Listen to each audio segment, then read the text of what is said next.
Hello everyone, how are you doing? This is MD Tech here with another quick tutorial. In today's tutorial, I'm going to show you guys how to undo something that you've marked as not interested on your Instagram account. So if there's videos or posts you previously marked as uninterested in and you made it by mistake and you actually are interested in them.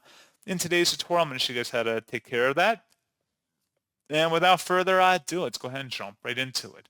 So all you have to do is sign into your Instagram account and select your profile icon in the bottom right corner.